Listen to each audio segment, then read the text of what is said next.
Well folks, welcome back to the workshop. I think we're going to have a hammer repairathon video.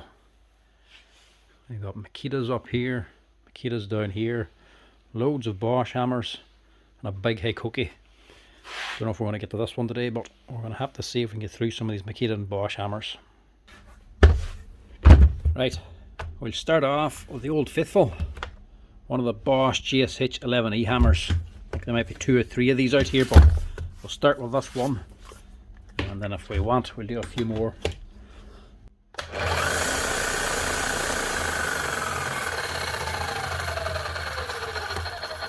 Right, red light.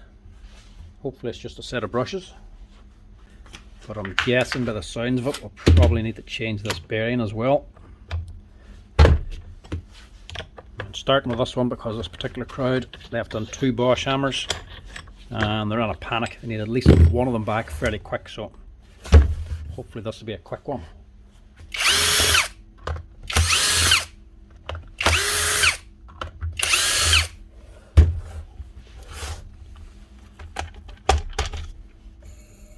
Yeah, change that.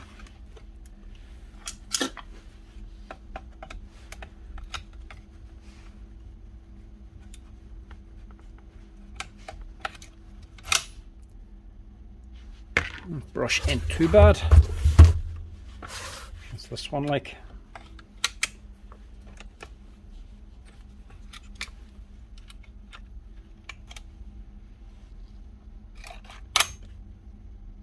That's not bad either.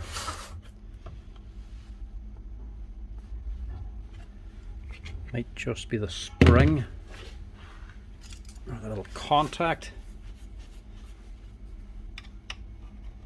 Could be touching maybe. Yeah, the brass contact on here that actually turns on the light. I think that there's just a little bit bent. Not a big deal.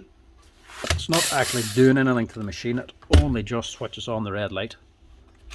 It's going to easily adjust it if it's coming on too soon.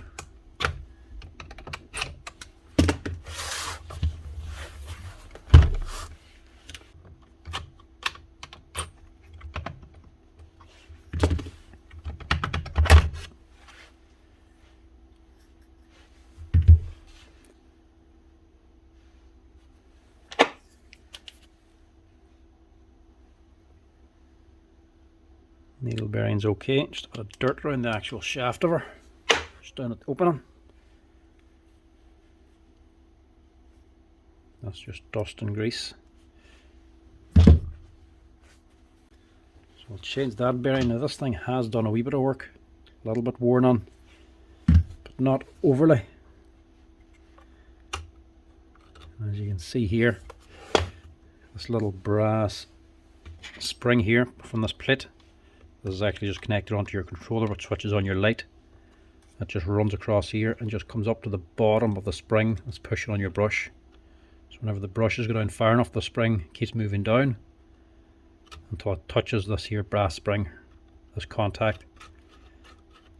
So once they go down, it switches on the light. The light just stays on until you actually change the brushes. So this is just coming on too soon.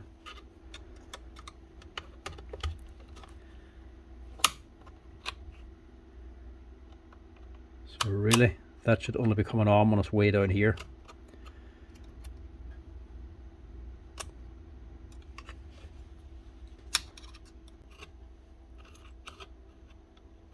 So now when she gets to the bottom, she'll then switch on the light. I wish Nuz will bother changing these. They're only halfway worn, but they are starting to wear in on the side too. As soon as it's done, we'll just change them. Right. Change the brushes, I'll change this bearing.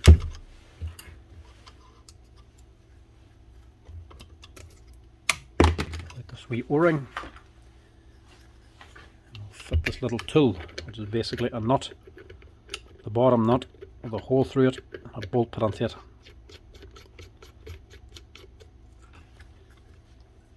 So that screws on to the bottom nut. Tightening this here now, clamping the bottom nut, it'll actually push off the armature.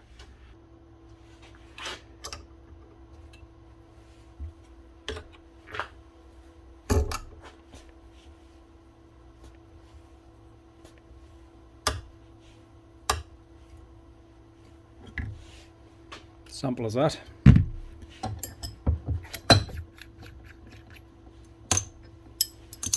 And then the bearing removal couldn't be easier. Simple as that. So we got a 6200 front here. Obviously this was the original one, still a metal shielded one.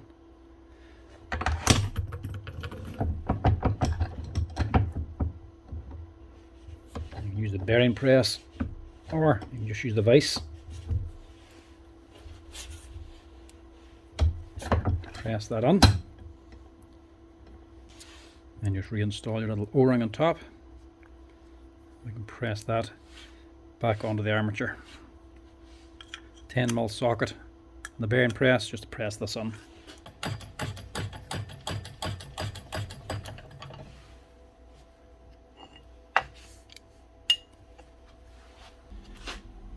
Now there's one new bearing on the end of the armature. The needle bearing up in here should be fine. Generally be changing this way before you'll need to change the actual needle bearing.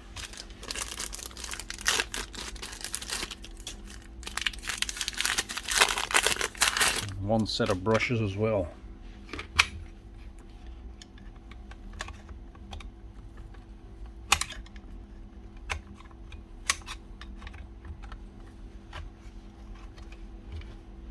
Just make sure these are going on the full way.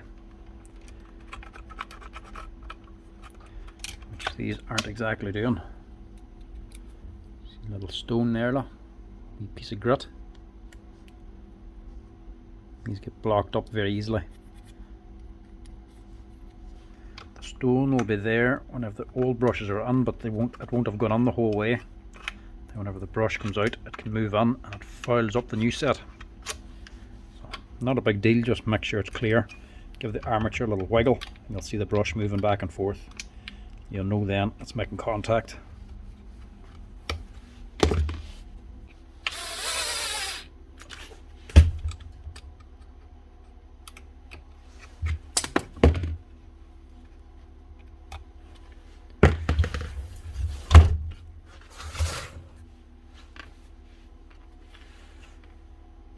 Just take this one out as well.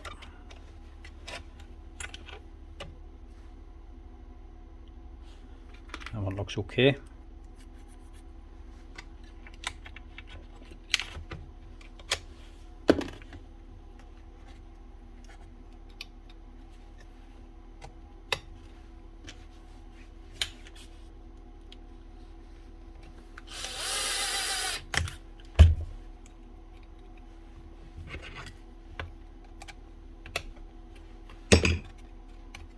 Now this crowd didn't give any indication there's any problem with the hammer, so I'm assuming it's hammering fine. We'll get this cover back on and we'll give her a wee test just to make sure.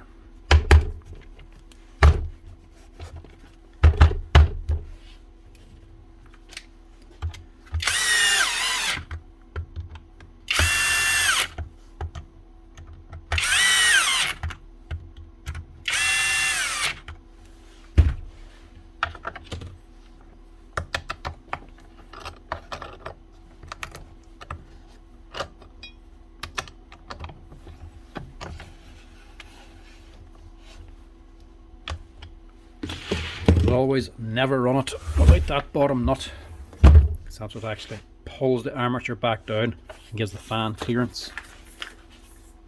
If you run it without that, the fans are going to rub and it could end up melting something and binding up.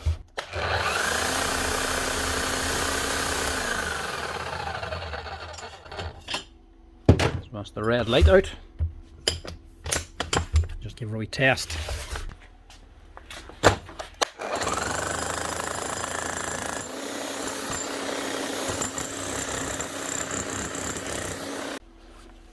Yep, that'll do nicely.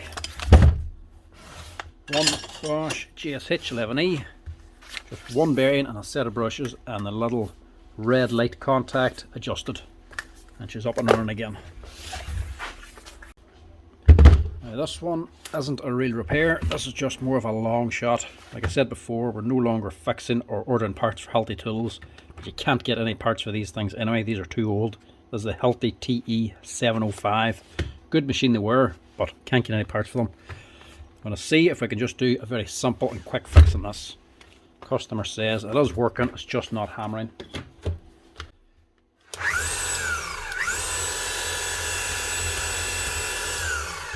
Just test it out, see what she is doing.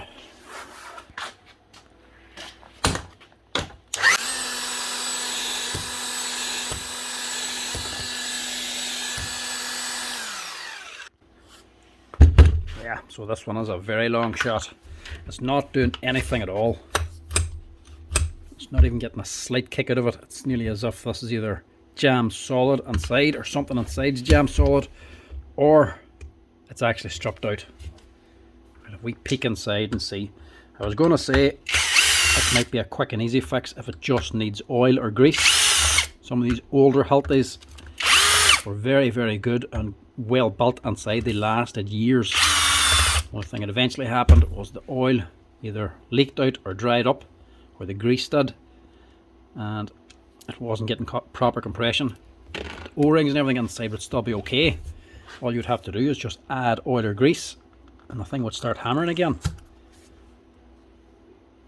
I was going to say the gears could be stripped out in this, but it's actually not. They're still moving. The gears are still good.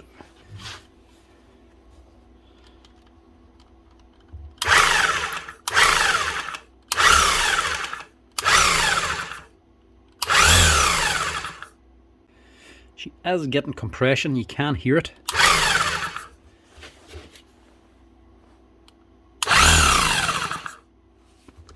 But it's not doing anything down this end. Right, what we're going to do is put a bit of grease on. It's not meant to be grease, it's meant to be oil in this. But if the O-rings are starting to wear, the actual grease will help give a bit of extra compression. So we use better for the hammer instead of the oil. Just allows it to run for a bit longer before it's eventually dumped, basically. Because like I say, you can't get parts for these. You might get O-rings, you're going to get very few people that are actually going to work on these things now. Healthy won't even fix these. Too old, they'll just tell you to buy a new one.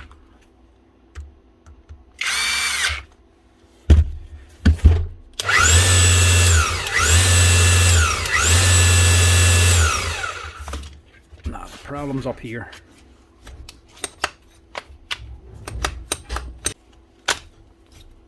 The problem's definitely up here.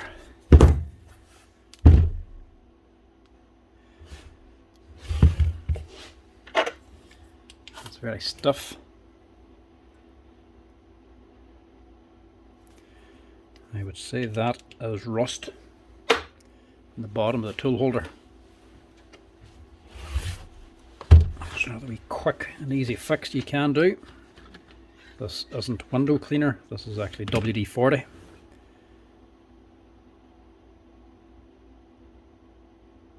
Pour a little bit of that in there. Not too much because it's going to make a mess whenever you run the thing. What can sometimes happen is the striker bolt or hammer bolt at the front. So you've got your piston inside of here, which is moving the hammer, and then the hammer is striking the impact bolt up here. If they get old and start rusting up like this, or line up for years on end, the impact bolt or the striker bolt can sometimes corrode if there's any moisture on there. Corrode and sit and rust and foul up because you get a wee bit of dirt up this end and water can get up inside, but there'll be nothing getting in from the back or through to the back. It'll always be at the front, but it can just rust and get stuck. So get a bit of WD-40 into here, give her a few wee taps.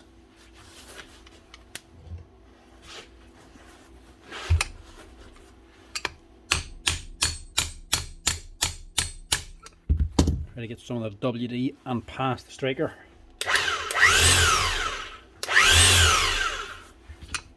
Let's see if it'll free up.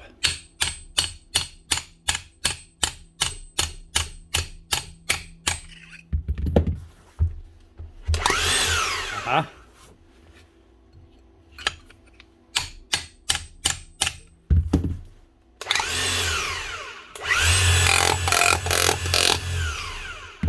Now, like I say, a quick and easy fix. Get a bit of grease down on there.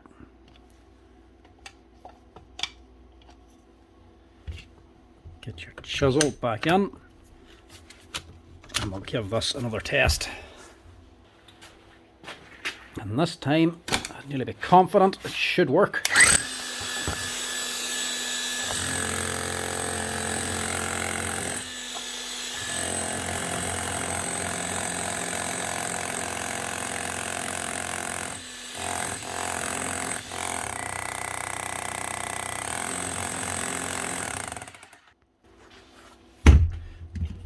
Now, like I say, it is messy though.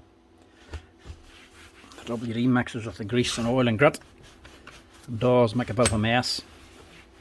But it's the only way to get that moving freely again without stripping down the whole front end. And I ain't going to be stripping this thing down. Simply because, like I say, you can't get parts. You strip it, damage anything, or you need a new seal. You're not going to be able to get anything. A bit of WD-40 on the front of her, a few wee tippy taps, and she's hammering again. Quick and easy fix. You can do that on the building site and that'll get her running again. Doesn't always work, mind you, but it does sometimes. If you're getting absolutely nothing from this end, it feels like you're just hitting something solid. There's no play in the chisel at all, and the gears, the motor sounds like it's running right. You can hear it actually compressing something. It could just be that.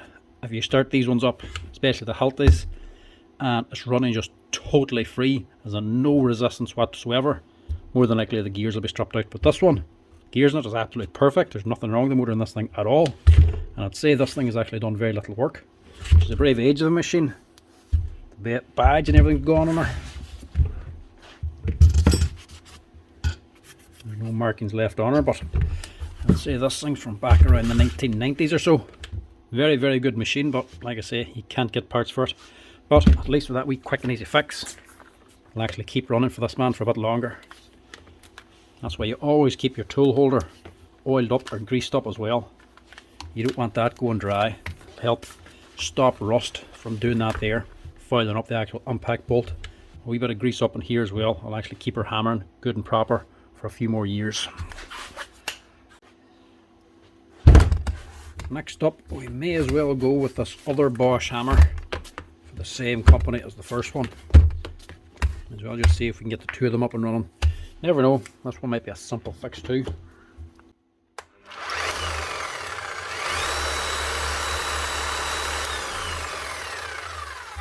As always, these here Bosch GBH 8/45Ds.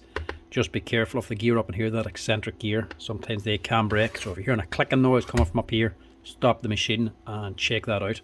But this one doesn't sound too bad.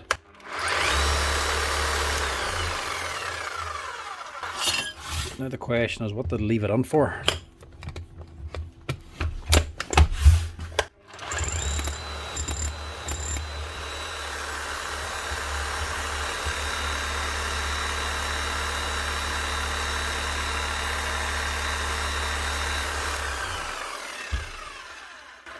I don't know.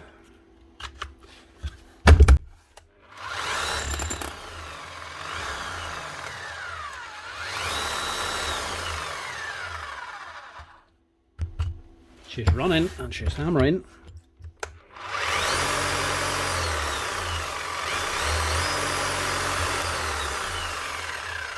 And she's going through the speeds, so find out what this is actually left on for. Right, now, customer says what happened was the red light actually came on, same as the last one, but it came on and shut down. It didn't just come on, it came on dim and got brighter and brighter till eventually the hammer just shut down and wouldn't work anymore. But clearly,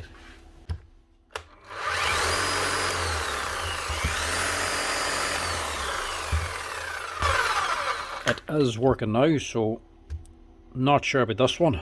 She's a fairly fresh hammer. I don't think the brushes are going to be worn out, or even near worn out. Nah, sure, they're brand new. And it's not going to be like the last one. Not sure here. It actually sounds like a thermal overload. The machine got too hot and it actually detected it and shut down. But there's nothing on the Bosch site or on the description of these things to say that it actually has a thermal overload or any overload of any sort, just a startup protection. So if you leave her in the on position and plug the machine in, it shouldn't start. It'll only start when you actually switch it off and on again. That's the only protection on it, or the only protection that it says. But this sounds like it was thermal protection. She's got too hot, and the customer did say it's actually taking down a chimney at the time, so it did get an awful lot of work. I would say this just got hot and it's actually shut down on them. Not unusual for manufacturers, especially big brands, to have features on the tools that they actually just do not mention. I remember whenever the first 36 volt Bosch new ones came out, they didn't happen to mention that they had the anti-twist feature on it, so whenever it bound up there was no clutch. If it twisted in your hand, it actually shut the machine down, save you from breaking your wrist. Didn't actually mention that. A lot of people came back thinking there was a fault. So only after a few weeks then we were able to start telling people, and Bosch started going on about the actual twist protection. So whenever you twist the thing, if you were drilling and she caught up and the drill twisted a certain way, she'd actually shut down on you for a safety measure. So it's not unusual for Bosch to have a feature that they don't mention, so I'd say that as thermal overload, and there's nothing actually wrong with this thing. We'll just give us a quick wee blow out anyway, because it is a wee bit dusty inside. So that, I'm going to say, is just absolutely fine. You was just using it a little bit too hard for a little too long, and it's just got hot. But she's definitely working and she's definitely hammering. There's not much else that's going to put on that red light, apart from the brushes, but they're basically brand new. So this thing, there's nothing wrong with her. If you have one and you're using her heavy and she shuts down on you with that red light, let her sit for an hour and she'll start up again then. Now next up we'll go with another oldie. This is an old Makita hammer, a HR 5000K I think it is.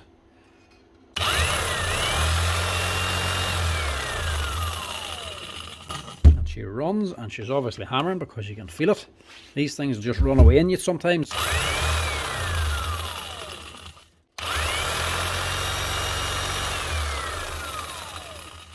Right, I'll just see it's actually hammering like. I don't know why this one's left on.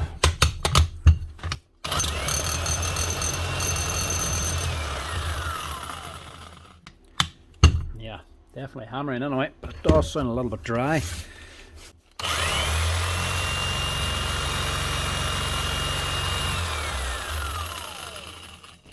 Right, don't know what this is left on for, so I'll just ring this customer. Right, he says it's actually running fine and hammering. He says it's just getting hot if you're using it for a long period of time, as on the hammer section up here, not the motor section, which is a good thing. If it's getting hot here, it could be a bad motor. But he says it's just getting hot up here. It's that hot you can't even touch it. So maybe it just might be the grease in this thing, or it could need a service. It's just strange, it's getting hot and still hammering.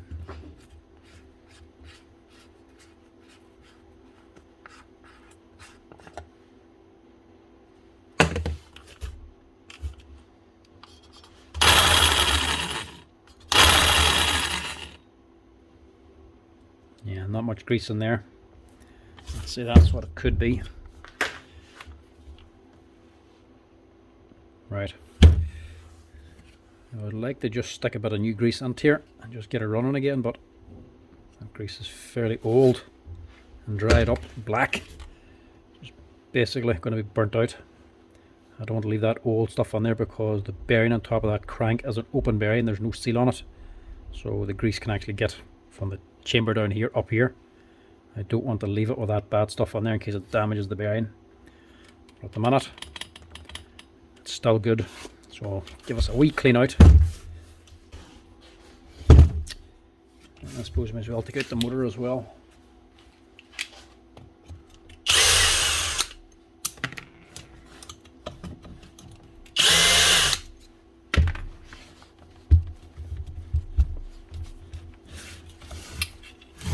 These ones always were a torture.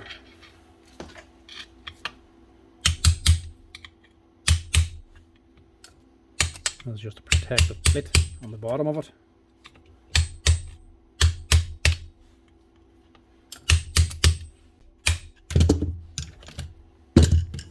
Built them a little bit like a Toyota. They knew the people who owned them weren't going to look after them.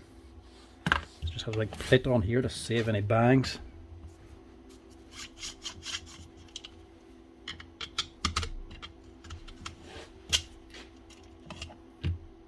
And the brushes look okay.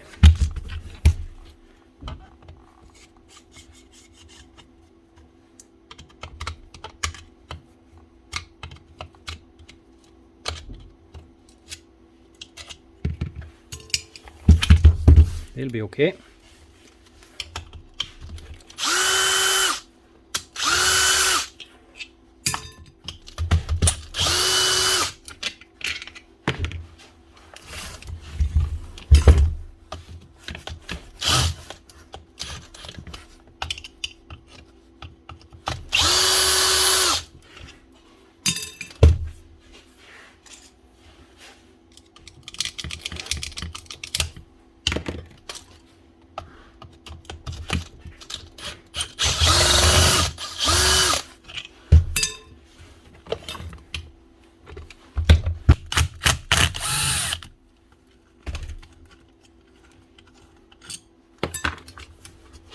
And we just take the whole section away. So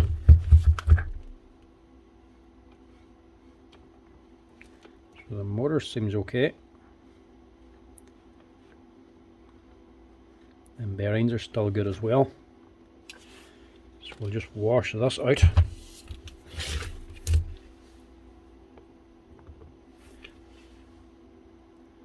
Bit of wear in those gears, but still alright otherwise.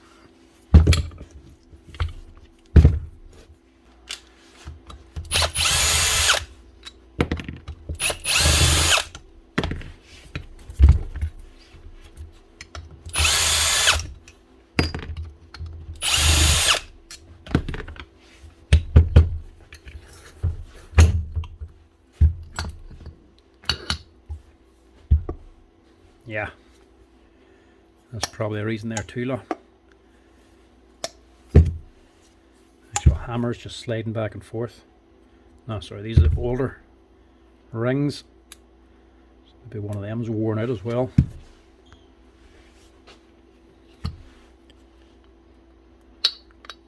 These would have been changed a few years later. And there's something on there, look.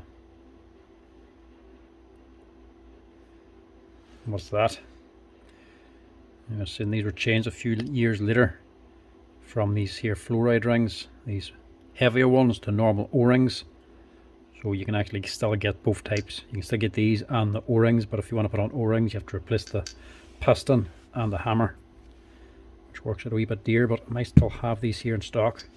And wash that and figure out what's floating around on here.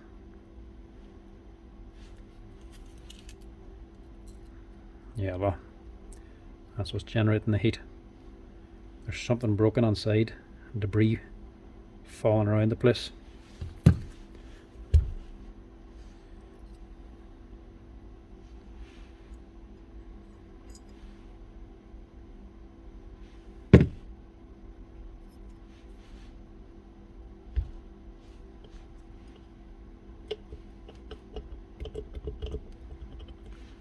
Right.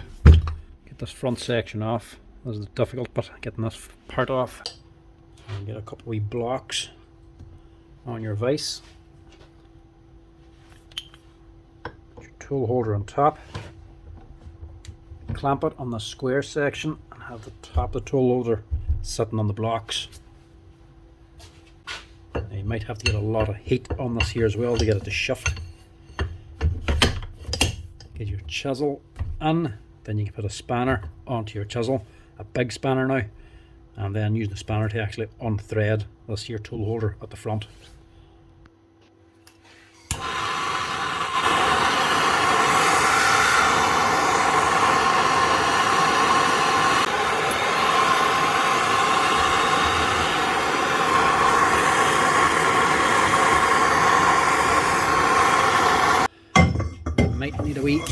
torque amplifier.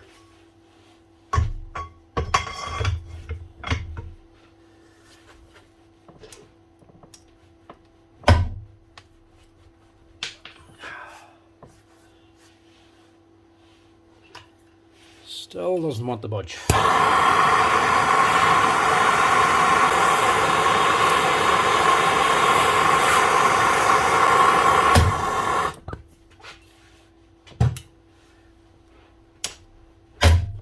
There we go. They can be thrown. Once you get them broken, the thread broke, they should unthread quite easily.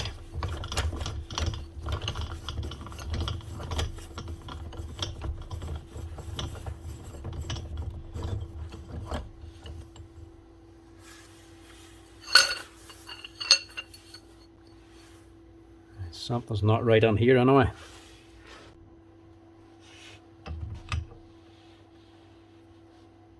Well, this is your striker bolt, and it's splined.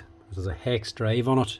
This can be used for boring as well. So when this machine's running, this is always spinning through these spines. But it's only whenever you put a hex end bit into it that actually bores the bit.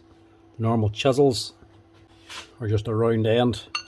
Whenever this is sitting inside a normal chisel, it doesn't actually spin it, it just impacts. So that's okay. But there's something going on here. That shouldn't be so loose.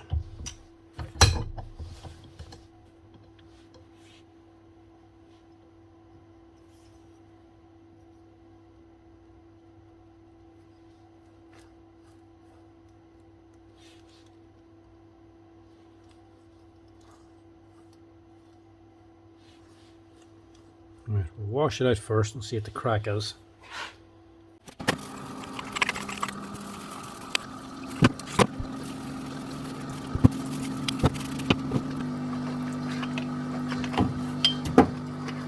Yeah, something going on there, look.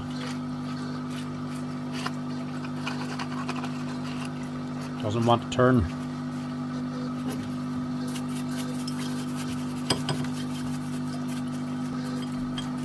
Yes, and see that top bearing's collapsed.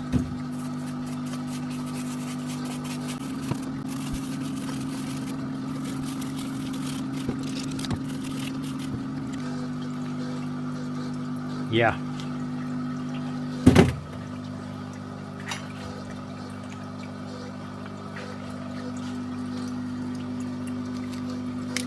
Here's the wrist there, look. Actually broken the wrist on the bearing, so that's probably been on there chewing up the balls as well. So we need to change this here bearing. That's where the heat's coming from. Right, full strip on this and get her all fixed up again. And of course, because that's been bad on here, there'll be bits inside of this as well, so I have to clean the whole thing out. But this is just not going to do. This parts washer needs a clean and needs the oil changed, but I don't have time for it at the minute. I need to top this up and get a wee bit more flow coming out. Now, I don't want to put on good stuff because I'm going to be cleaning it out, so I'm going to put on the old stuff.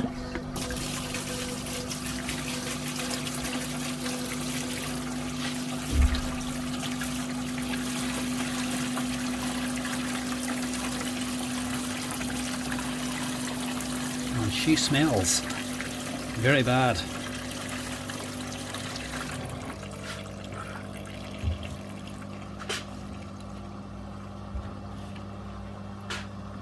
That's just the old stuff that was washed out, taken out of the parts washer the last time I cleaned it. I'll do the job now. Black at the beginning because it's been sitting a few months. All the bad stuff settles and leaves a bit of good stuff at the top. So pour it back in to get the flow coming out of the parts washer again. It's a short-term fix before I actually clean the whole thing out properly. So it's coming out there now.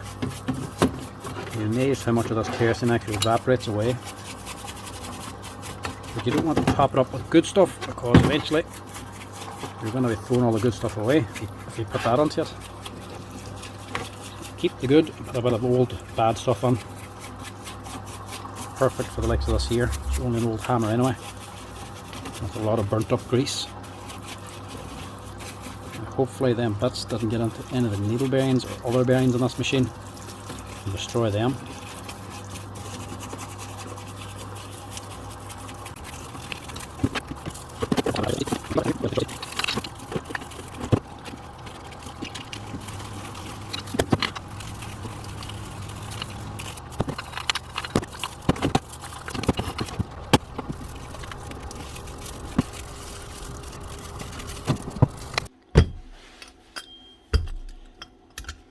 So on here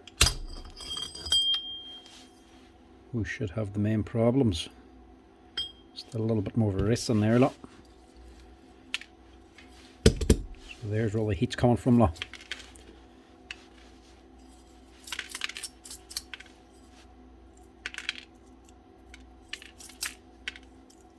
Look at all that. No wonder she was getting hot. That would have been generating a quite bit of heat. Right. Replace these two bearings. Oh, look, the nut's even already nice and loose for us. Look. That makes things a lot easier.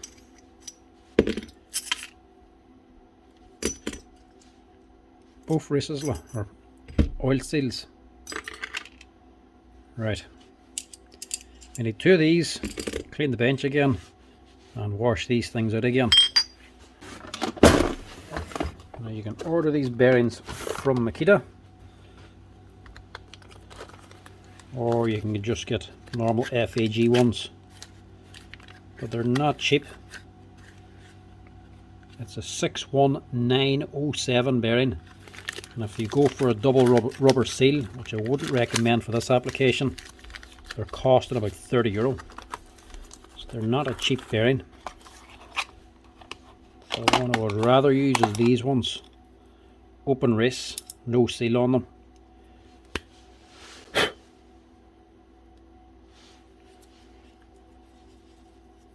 That's what you want there.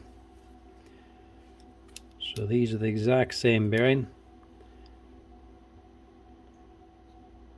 61907 bearing, and no seals on them at all, just open race.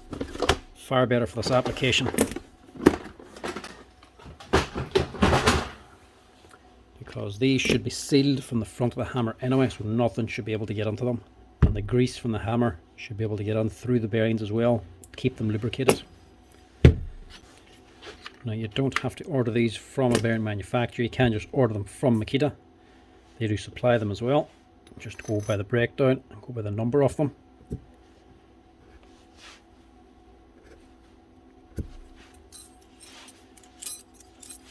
Shouldn't be all that tight a fit. Should be able to just push these on.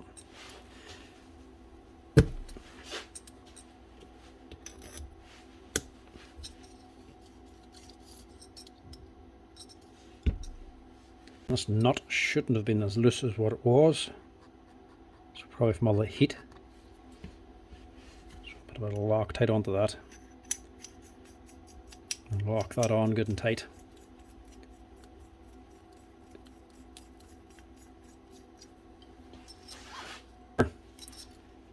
Problem solved, and everything's nice and tight again. So that's drop it on this way. Also get some grease. A wee bit on here to start. This is just to lock the little keyways into place. Put these on afterwards too, but it's a lot easier if you can get them on now.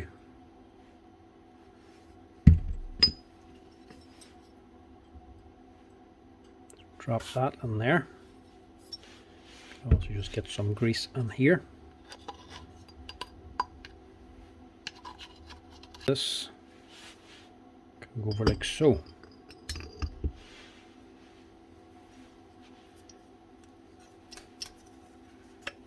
Drop that on all the way.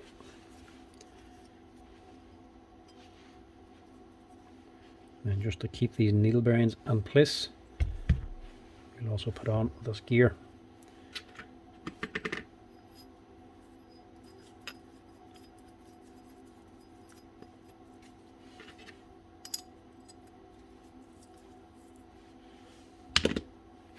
So that's what actually locks onto these keyways.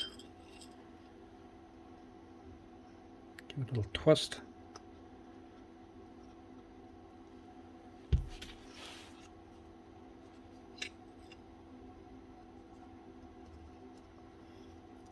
They should locate on. So it'll keep them in place, and we'll get this top put back together. So first, grease again.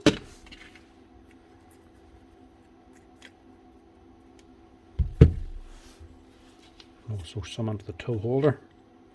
There should be a big X ring at the bottom of here as well. For actually sealing it up, it's still in place. And there's an O-ring on here for sealing also. That. And your striker impact bolt.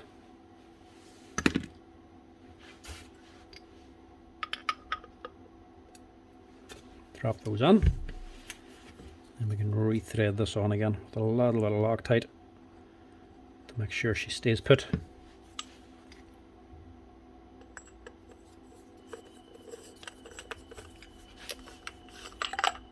Oh.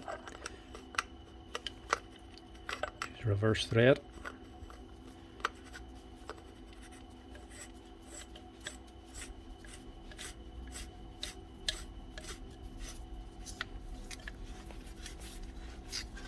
And then we'll snug that up on the vise again.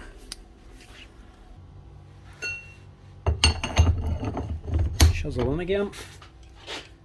And a big spanner then. You're just using a big adjustable wrench. What's this, an 18-inch one? And even that's not big enough to open these.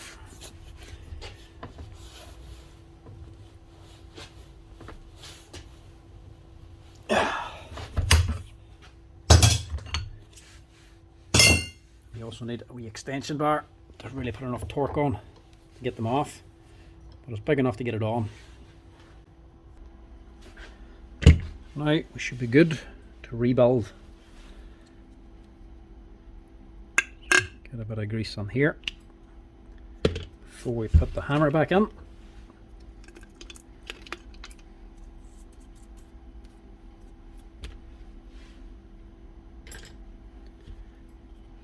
A little extra for luck. Just get the gears as well. Now normally I would change the O-rings, but these here aren't O-rings.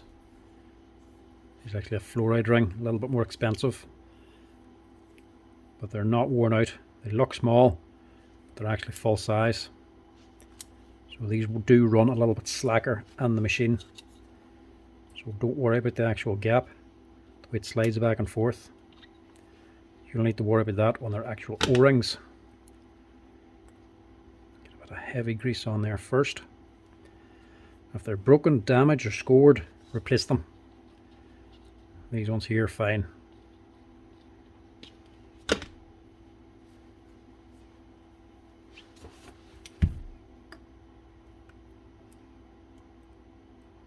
Just put that on. Do the same with this one.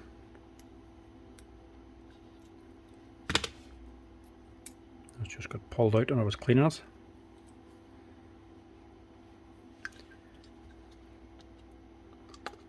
And plenty of heavy grease then on the corn rod and needle bearing.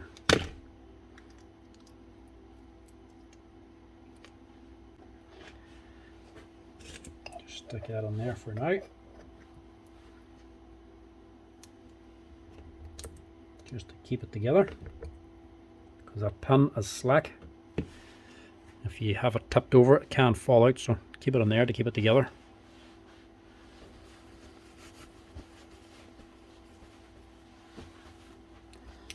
Put that to one side.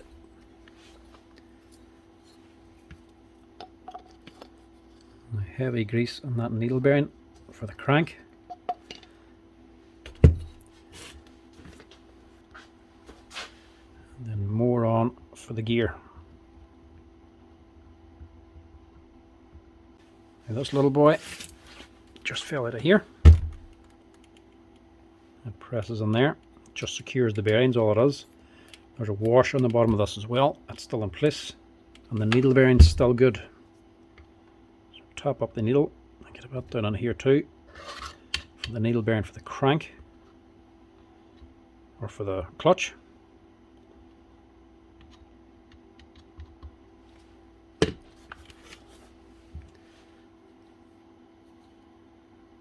And I'll just place that as well, because she's a little bit slack.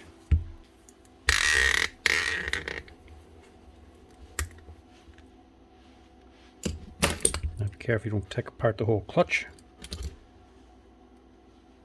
So that there one is a 638. The only one I have in stock is actually a metal shielded one. Metal shielded 638, but it'll still do the same job. Just you don't make sure you don't lose the spring and all under here.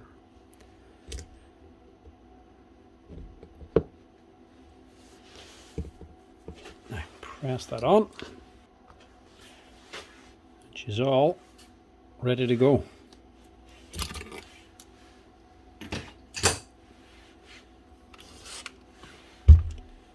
Drop that in there now. We'll also get a little bit of grease on here. Just on the gears, not too much. Because I want to put some gasket seal on here as well. So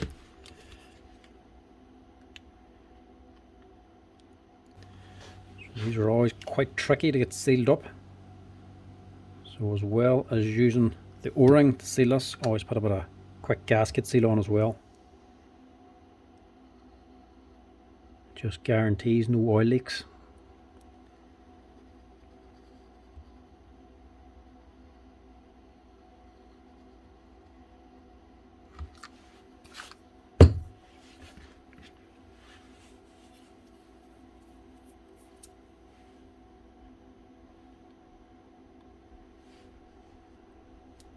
It's always a bit messy, but it's a far better job. Squish on your seal, make sure it goes on to the lip. So squeeze out some of the gasket seal as you're going. You don't want it to kink when you're putting the top on.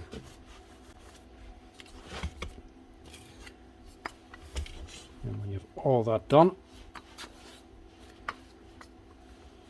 drop on the head.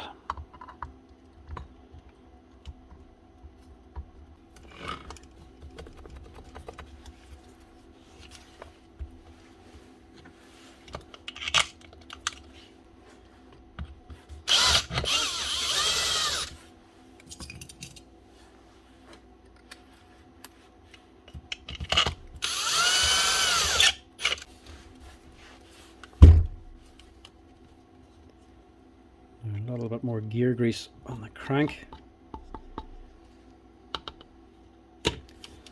and we'll drop on the piston and hook on your crank.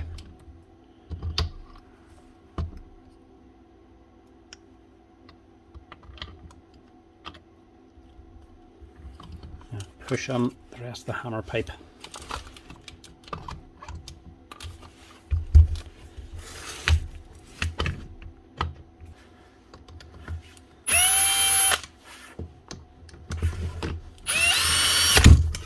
Lastly then, the actual crank housing takes about 80 grams of grease. And this is a 60mm tube, but I already have some grease on this already, so just over 60 should do the job. And your cap then, keep it all on. Also just make sure that O-ring's on the cap.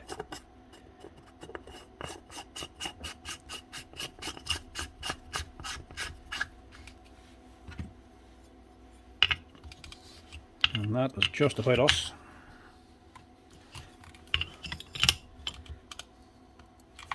That'll be the overheating problem solved. More claps bearing to generate the heat. Just reattach the handle.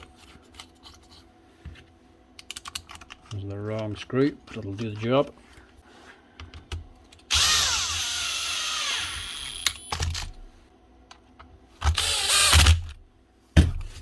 Lastly, brushes. I'm going to just reuse the old ones because there's actually nothing wrong with them. They're not worn or anything. Well, they're worn a little, but not even near halfway.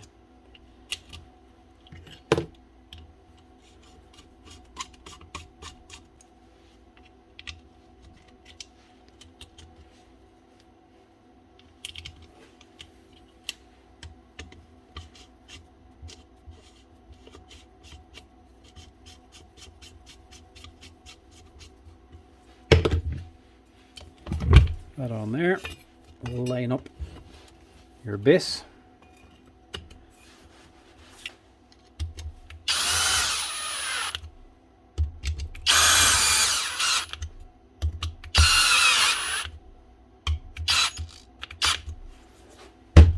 Now, she should run a whole lot better now.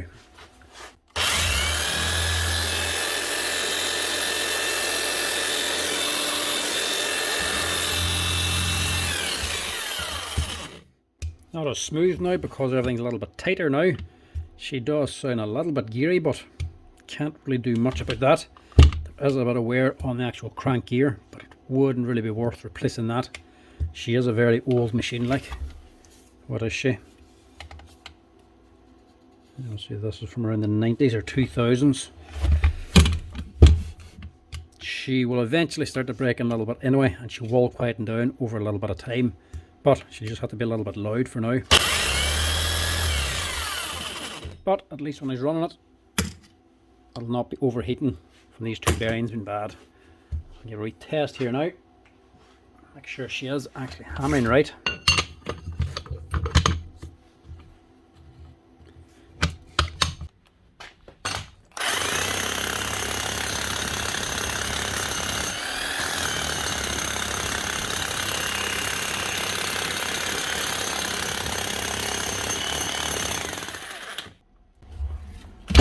So she's running and she's hammering and she's not overheating, but as you can probably see, I have made a mistake. Put this here section on upside down. It's not a big deal, but we'll just switch it around. It just means the tool holder lock is on the top instead of the bottom. So just take out these 4 bolts and flip it round again.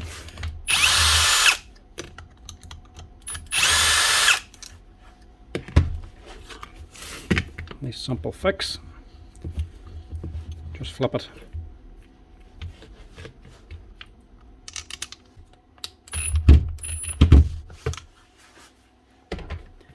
Anyway, that's her. The Makita 5000K with new bearings, washed out, and new grease. I'm just getting all the awkward ones today. Bosch hammer. This is an older GSH 5E. Customer says it's not hammering.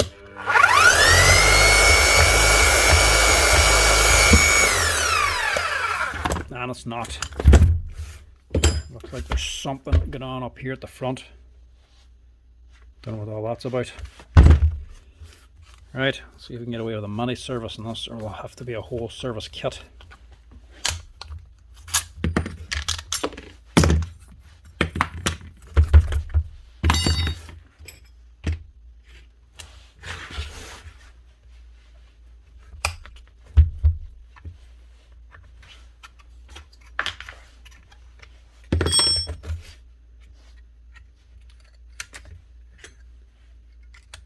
Brushes are worn, but would you say they're halfway worn? Not a bit. They're not that badly worn. We'll see what we can do with this before we put a full service kit onto it. We'll see what the main problem is first.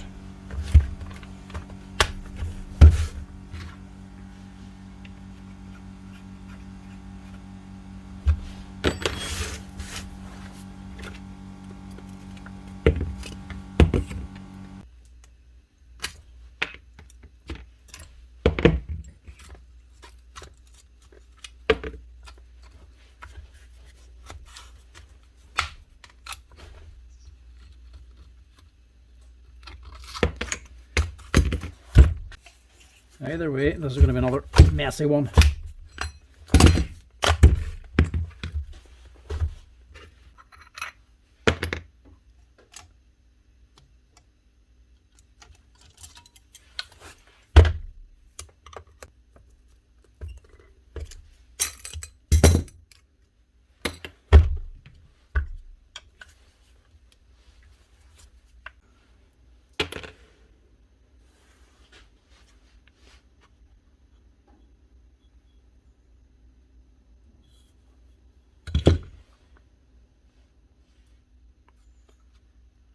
Right, might get away with a money service in this. Just still full of oil as well. Right, take this to the vise and see if we can pull this out.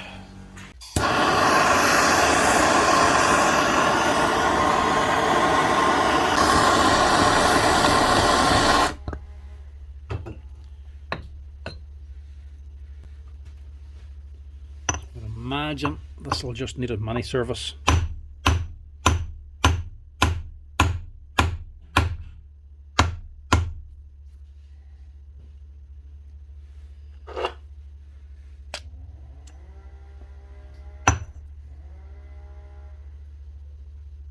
Yeah, see the hammer, the O-ring's all squashed and there's wee dimples on it. Means it's actually stuck up on here. So a money service will get this running again. Clean out the old oil, change these O-rings. You got a wee, what do they call it, stopping device kit, which is basically a little money service kit. Has the O-rings and the buoy for up on here, and that'll get this up and hammering again. Just saves putting on a whole new service kit. We'll just wash all this out too while we're at it. Right, was going to do this as a money service, but can't do that now. Actual seal for the top has expanded, so wash this out. The seal came off, and sometimes, or most of the time whenever this comes out, it'll actually expand. So it doesn't sit down right. It only swells a little tiny bit, but if you put this on and it kinks over to one side, all your grease or oil is going to leak out, so not worth the hassle. If it does that there, you have to replace it. To replace that and buying the O-rings in this, you're onto the price of a service kit anyway, so you may as well just buy a service kit. Now this particular model, the GSH5E, this is the older version from 2007. Very good machine it is, but a little bit of a con for the service kit and the wear and tear parts kit. On some of the other Bosch hammers you'll see I put on the wear and tear parts, which is for the buoys inside of here, and the piston and striker or hammer O-rings. Generally it works out cheaper than the service kit. For some reason on this particular one, that little kit works out more expensive than the full service kit, which doesn't make any sense at all. This here costs about €30. There's the 16170000431, and the wear and tear parts for this particular one cost around €40. So it doesn't make a lot of sense, seeing as the wear and tear part kit to buy separately is actually in this kit, so it doesn't make sense at all. So we're doing a service simply for this, and that alone plus the O-rings would probably be the price of this kit, but you also get the brushes as well, so it's more worthwhile. So it's more beneficial to just put this on. So that there, sorry, and them is your wear and tear parts. That's a little small kit on its own. To buy that separately costs €40. To buy everything here costs 30. So no brainer for this one. We'll just go with a full service kit. Now, the bearings and all seem fine in this, so I'm not going to strip down the motor. There's no reason to. We're just going to change the brushes here.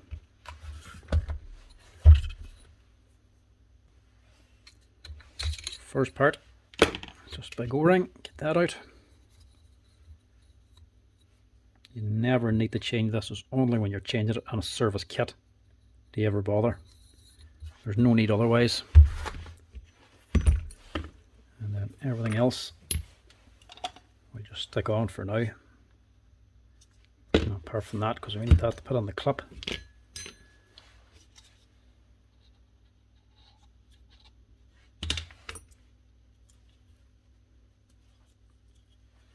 So that is for there.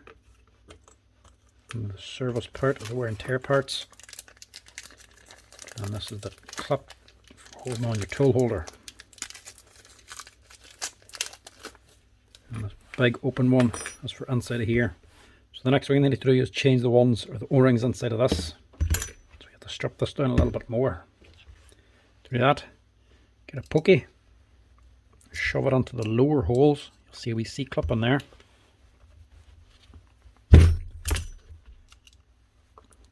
Try not to stab yourself.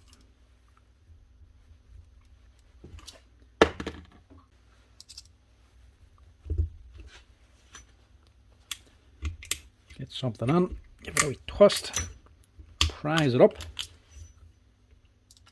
This is why I go through so many flat blade screwdrivers. And get the other side and pop that up.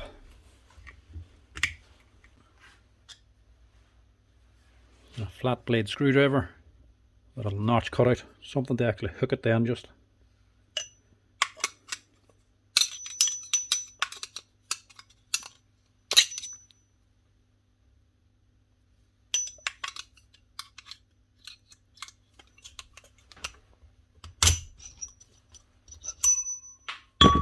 Pull that out.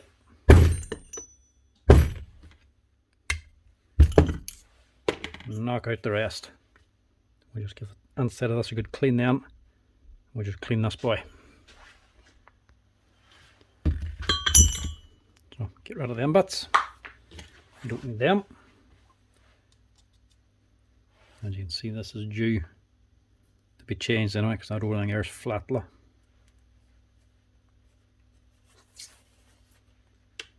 Get rid of that and get rid of this X-ring.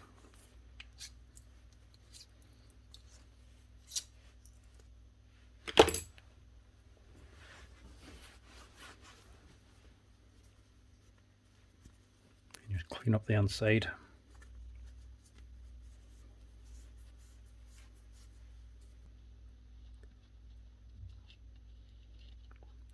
Bit of grease. Small O-rings at the front. This is the narrowest one. And this here's an X-ring. A wee bit trickier to fit. Use your screwdriver if you need to. Trying to get it hooked over and walked around.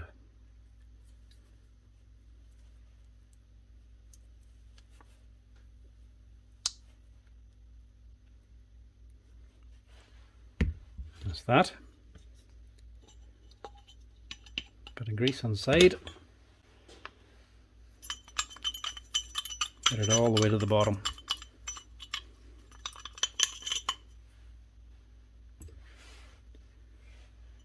And this is going on first. And your big fat O-ring. Make sure that goes down. And then your washer on top of that.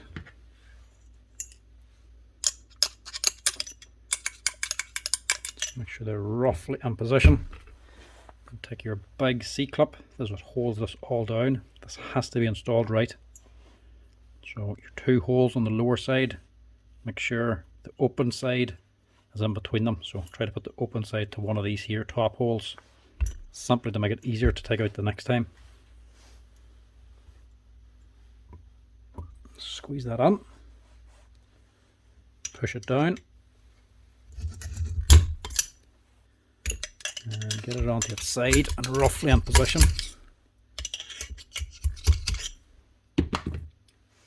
Then use your hammer width then, which is the exact diameter.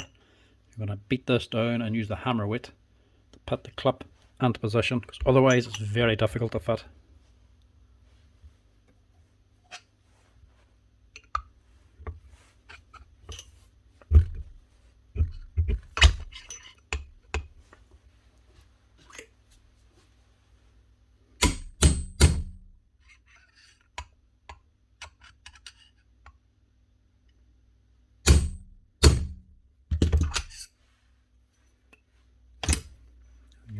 further down, you'll actually see your clip down here at the bottom. Take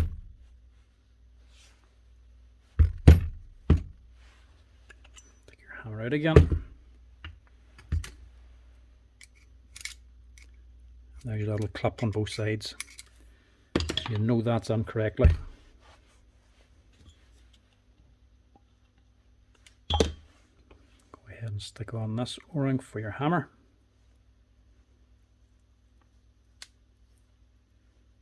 And we'll fit that.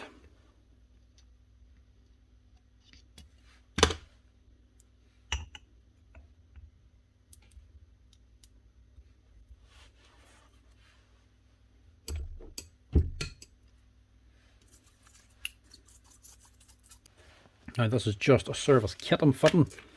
If there was any oil leaks in this hammer, or if the bearings weren't good, if you're in any doubt, you'd want to strip the whole thing down. Normally when you're putting on a service kit, you'd also change the bearings and you'd change the oil seals, but there's no leaks. This is actually running fine. It was serviced here a good few years ago, and it doesn't look like it's been doing very much since, so I imagine this has just been lying up and the actual oil has destroyed the O-rings. So that's why it wasn't hammering, so I don't think it needs much more. Normally you would change the bearings and everything else too. This is just a service kit. The service kit doesn't come with any of the seals or anything, apart from this one. There's another seal up on the side of here, and there's bearings too. It doesn't come with those.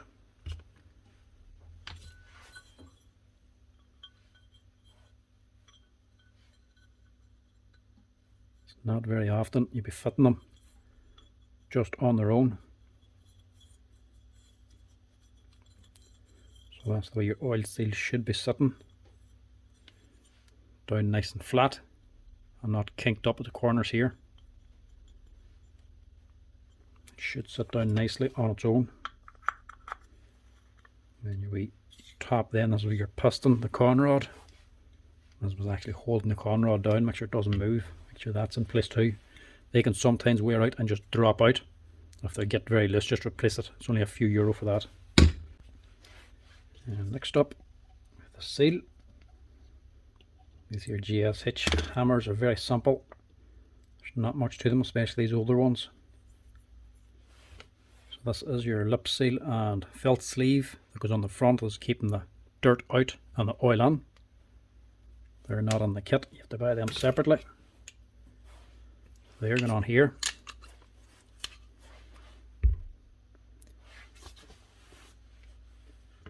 And then just about everything else up this side is just a tool holder with a crank and the steel bush needed for the hammer now. Your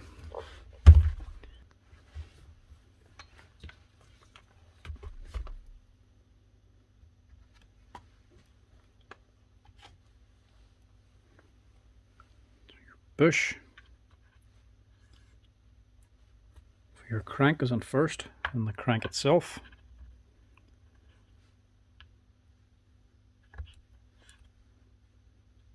Just put a bit of grease on the end of the crank and fit your piston. And that's it for the hammer section for now. There's nothing else actually needs to go into this just yet. Everything then is just to fit your tool holder or hammer pipe. So put it in, give it a wee twist to get that piston located.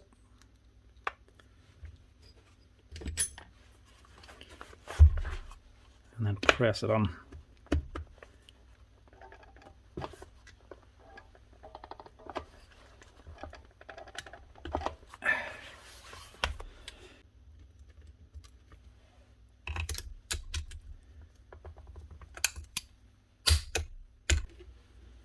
And then inside then, to finish off, before you put on your cover, pour on some oil. I'm using healthy oil here. It's the exact same kind of stuff as the Bosch. Prefer the healthy stuff because it's a wee bit better when it comes time to service them again and clean them out. Plus the oil is actually very good, keeps the thing running very well, and doesn't affect the O-rings as much as the Bosch one. You could put in grease into this. The grease will protect the O-rings, so you don't need to service it as much. but it's not as good for the gears. The oil's far better for the gears. So you might need to service it again sooner, but you'll not destroy the gears on the motor. And I've already put a wee bit of Loctite on all these screws.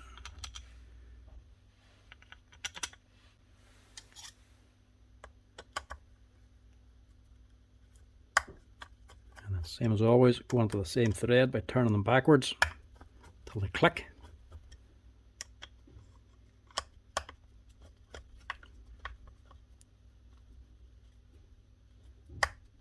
I'll guarantee you don't cross thread them.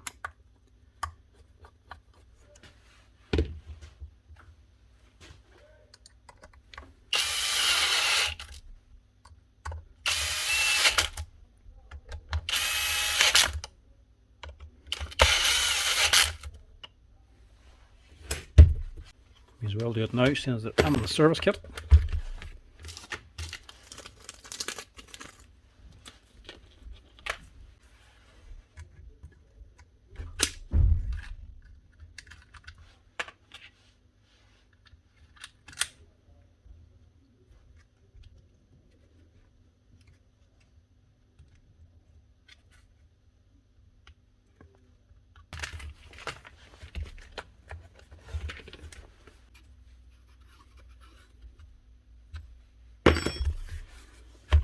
And we just need to deal with the tool holder.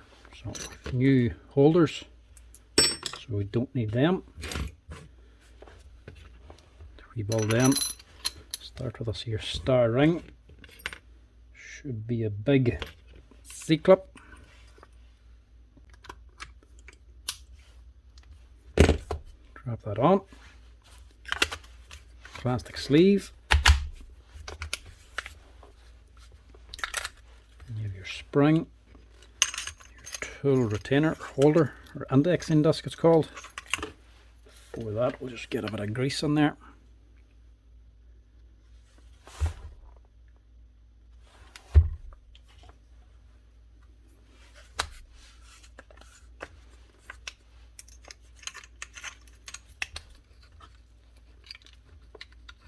And we'll drop on the stops then. These will actually grip your chisel. Hook into the indexing disc and into the slots where that grease went. So that's the point that actually locks them into place. So there's the point that actually locks them into place and locks the chisel in. Then you've got a bump then, and your steel washer and your new clip.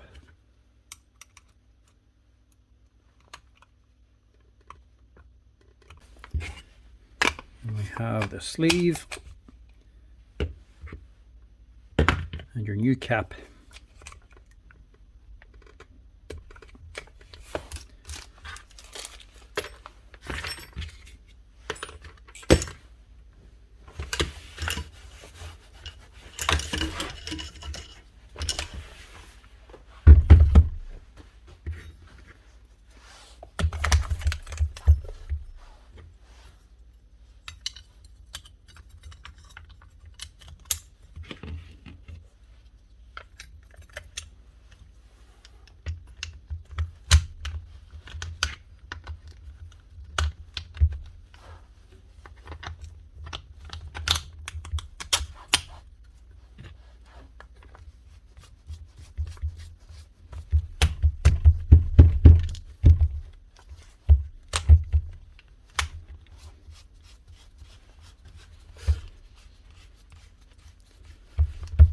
Now she should be running and hammering like new.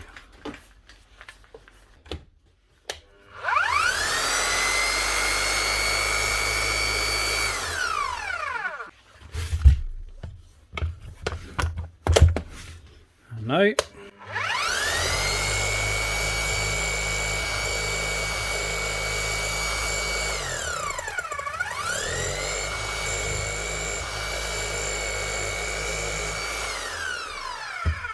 she's hammering. Just test her out in the transformer here.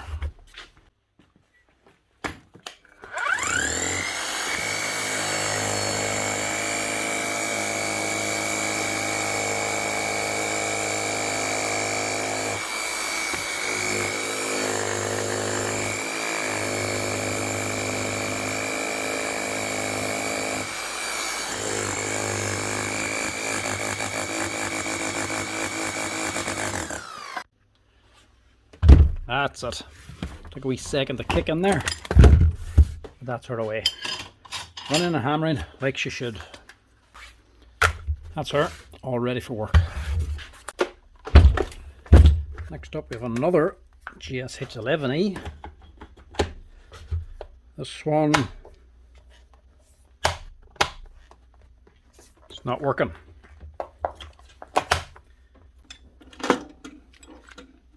Let's see what's wrong with this one.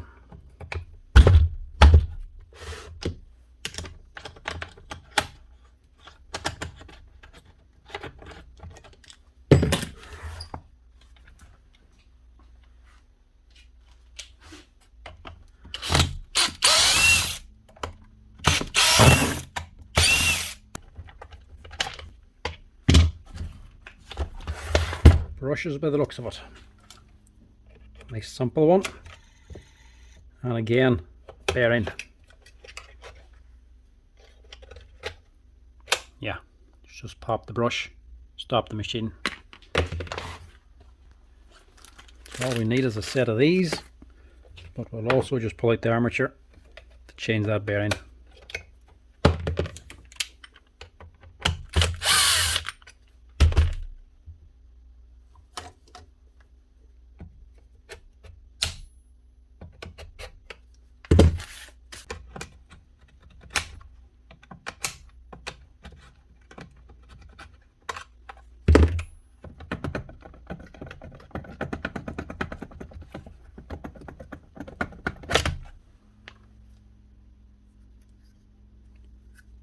Which looks quite good. It's not even all that dirty. This thing's well cared for anyway. So new set of brushes, and this here changed. One new bearing, exact same process as the first one.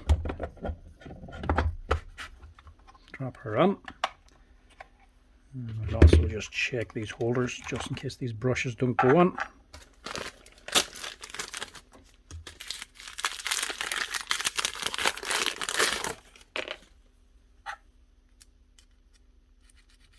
That one's okay.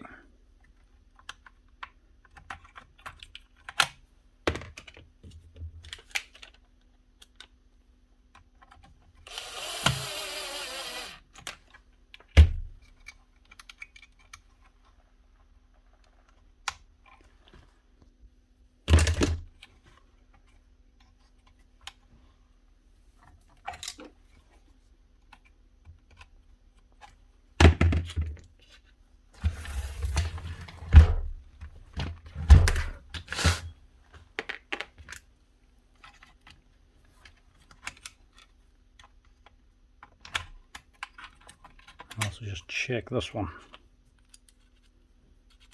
See, that one doesn't go on.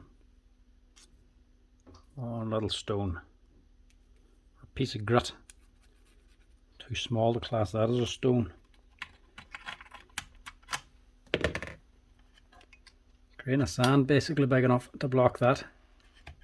Doesn't matter when the brush is already in. It's only when you're fitting new ones.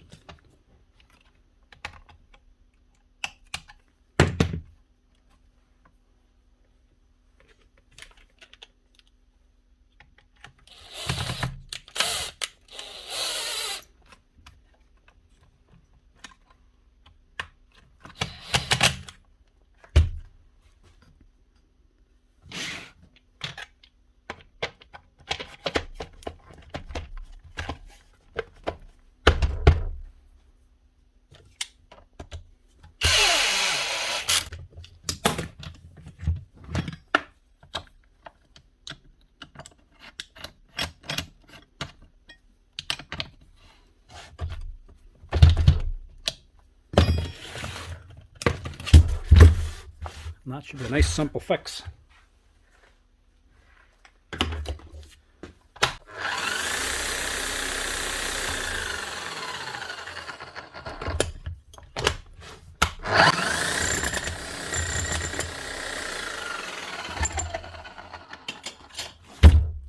That's her. Another GSH11E, just needing a single bearing and a set of brushes. Only need to change the bearing because it's starting to go slack. You'll get away with it without changing it, but it's easy to change this bottom bearing You'll easily change it 2 or 3 times before you need to change the needle bearing. So when they're starting to go bad, you may as well just change them. Now, last up for today is another Makita hammer. This is the HR 4001C. And we have power.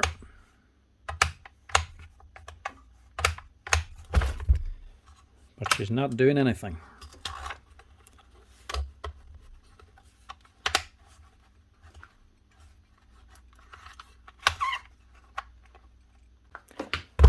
Maybe it's just something wrong with the brushes.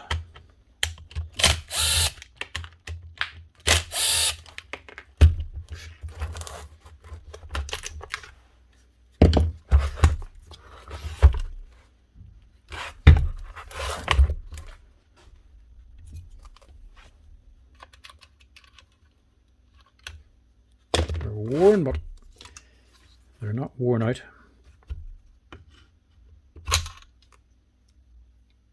They're damaged as well.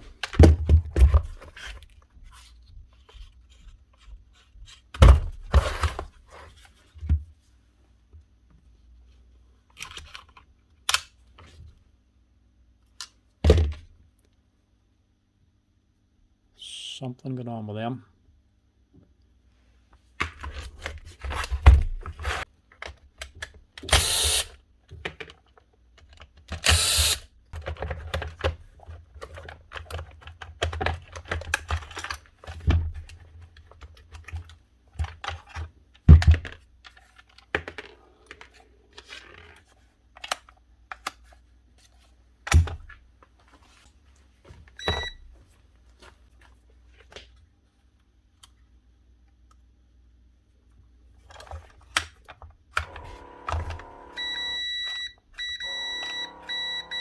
The switch does work.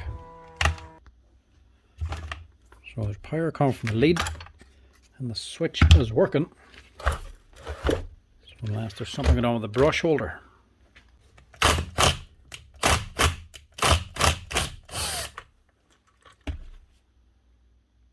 this was worked out before because that isn't the right washer. Not that it's a big deal, but it's just good to know.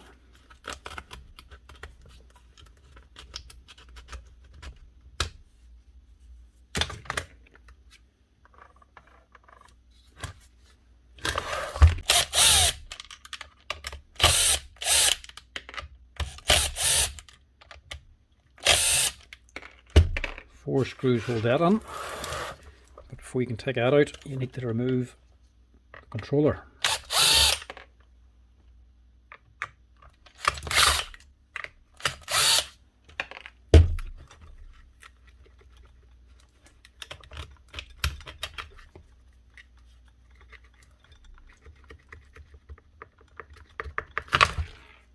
Pull that out. Contacts are okay on that.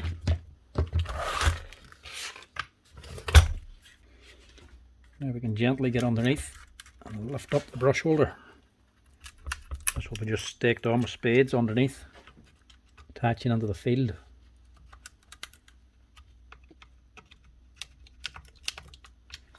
A little bit of a time at a time, nice and gently. Don't force it.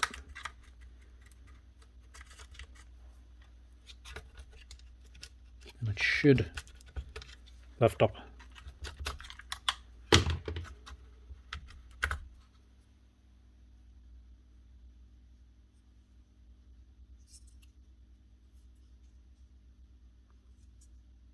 Looks okay. Maybe the problem is in the field itself. That side's okay. And that side's okay. So where's the problem here?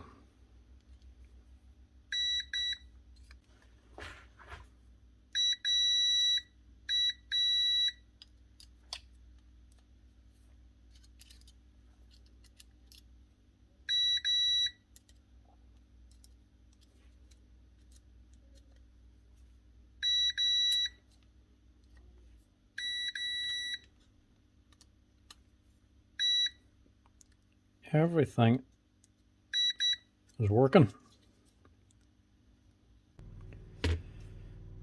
unless it's the controller, but these give very little trouble. Black and white cable. Why would this have a black and white cable? That's out of America. It is out of America. Right. So potentially it could be the controller then. Voltage is slightly different, not massively. Normally doesn't cause any trouble, but there's a little bit of difference in it.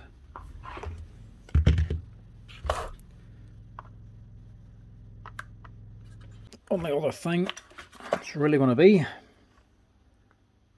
is the armature.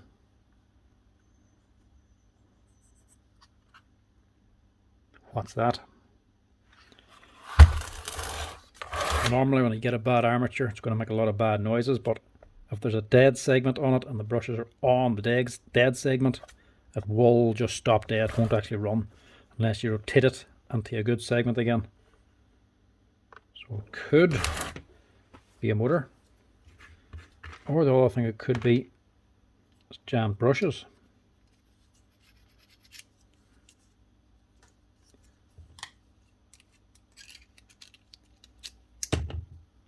Unless that's corrosion, one of these is stuck. Nah, it's not that. It's looking like an armature.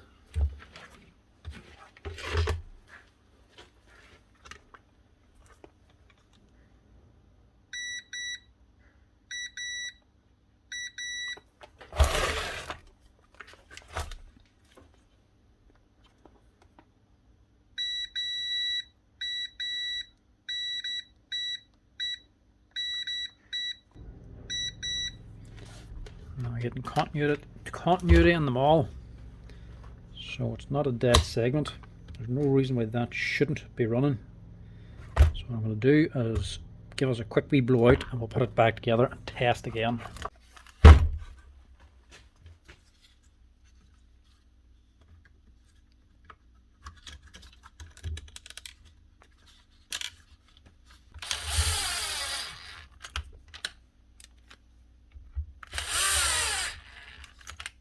Normally I would change these brushes, but seeing as we don't know if it's any good or not, we'll just keep them on for now.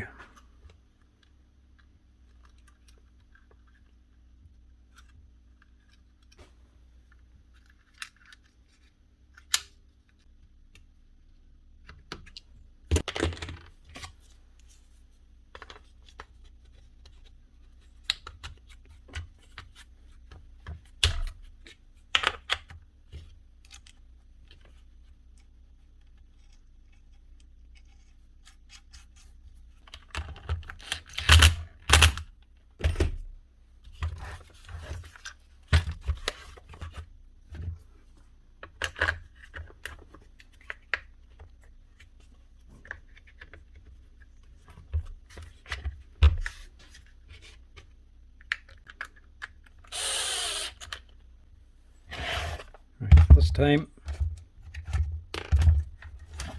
test it with the handle off.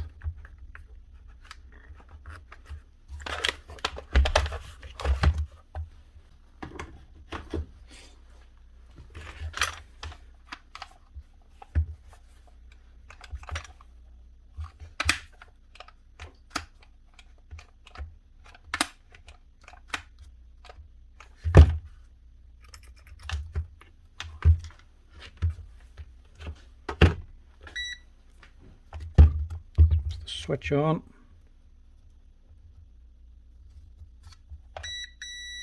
And the trigger. So this is working. It's either going to be the controller or the armature, I think. The voltage could have done damage to them, or else just the armature is burnt out. Normally the voltage doesn't affect these that much, the wee difference on them. 10% voltage difference shouldn't be a problem. If it's a controller, it might not fix this, and if it's the armature might be worth fixing, but it depends if this man wants to fix it. I take it there's power going to cross the brushes now.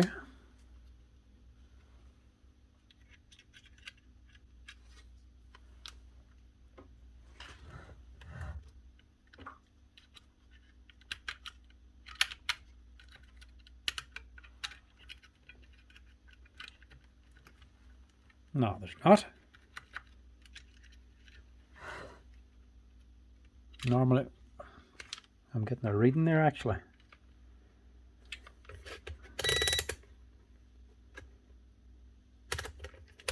So that's my meter.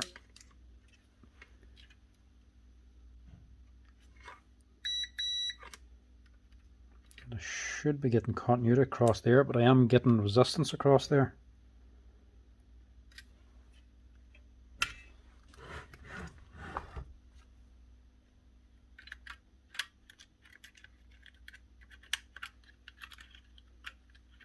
Now, how long now?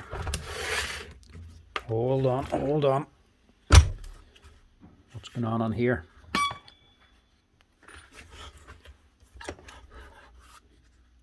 What's going on with that springla?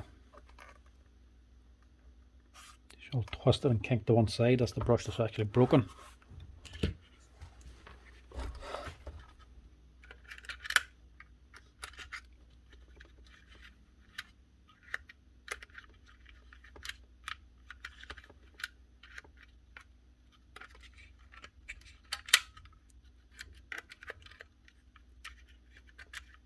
Take it that's still going down.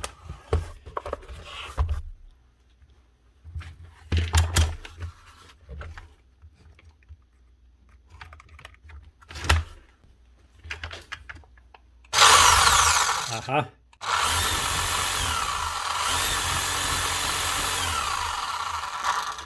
There's the problem.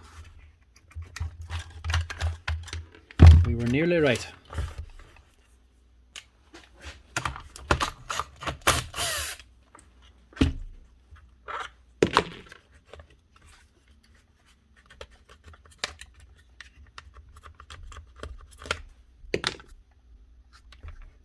Something to do with that brush holder.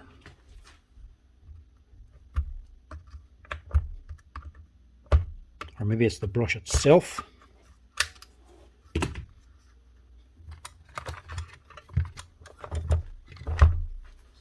That spring is definitely bent.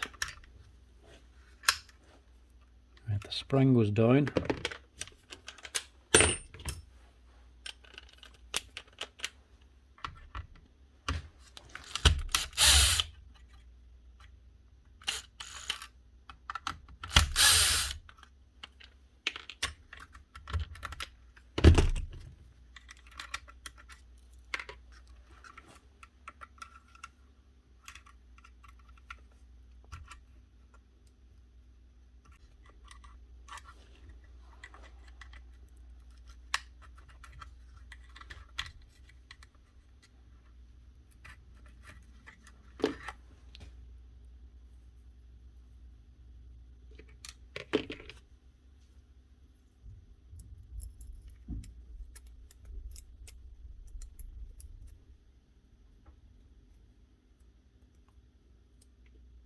That spring must be jamming on something because she's twisted. Right, I'll see if I can get another brush holder with a spring, or maybe I just need a spring on its own. So I do have another brush holder, but it's different from this one. It's not the exact same, and it's broken. One of the wee contacts is actually snapped on it, but the brush holders are still good. So I'll actually just use one of these instead.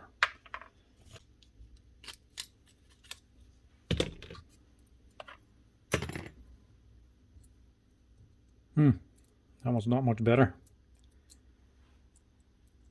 It's broken. See if the other side's any good. I could just replace the whole brush holder, but this just saves having to wait for one to come in.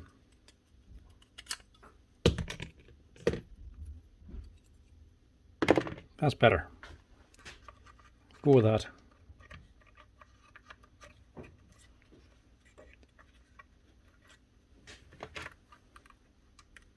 You just press down on the place, and this wee leg sticking out actually catches this brass contact here. So now that we know what the actual problem is, and we know that it does actually run, We may as well change these brushes now. This seeing as this one's actually broken anyway.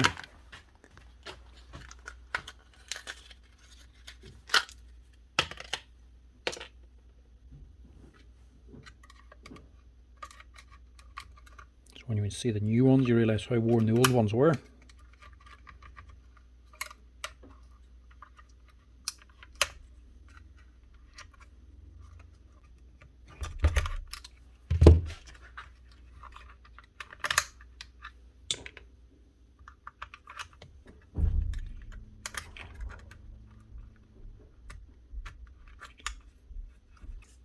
Hopefully that should get her running a bit better.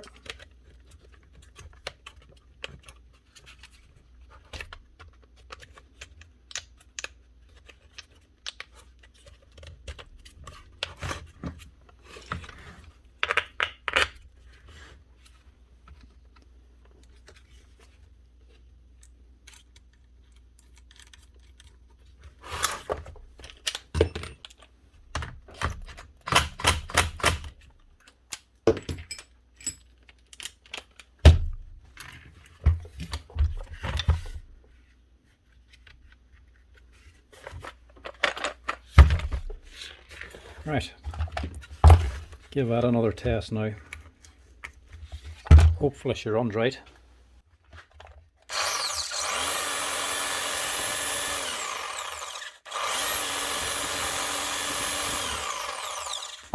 Nice one, not even sparking or anything. Now to get her hook back on again. This can be tricky enough on itself.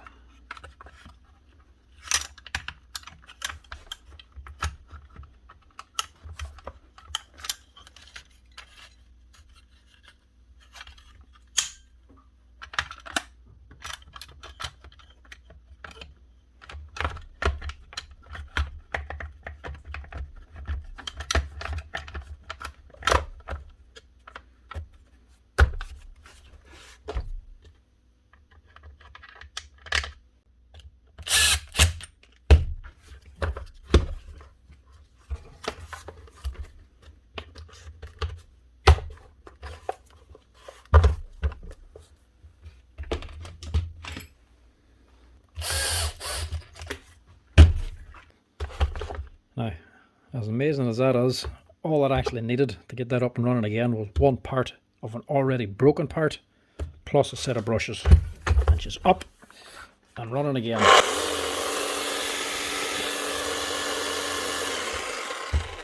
Now, we just need to make sure that she hammers.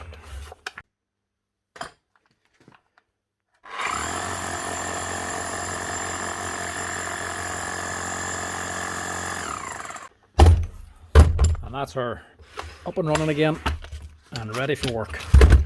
The Makita HR 4001C. Anyway folks, that is it. That's as much time as I have here today, or at least as many machines as I'm going to get through here today in one go. That's the lot. If you have any of these hammers and they break on you, remember, don't go dumping them or replacing them straight away. Have we go yourself, see if you can fix them up. You'll be surprised how often it is quite a simple fix. Even stripping the whole things down, it's well worth doing if you have one of these yourself compared to actually buying a new one. As long as the motors aren't completely burnt out of it, they generally are worth fixing up. As always folks, give us a wee like and a follow down below if you're enjoying these videos, or especially these longer tool repair videos. If you have any questions, let me know in the comment section down below. And as always, if you ever want to help out the channel or help towards the new tool teardown videos, you can become members or join the Patreon fund. All the money coming from that there goes on towards new tools for tearing down in the future. But as always folks, thanks for watching. Hope you're enjoying them. Chat to you later.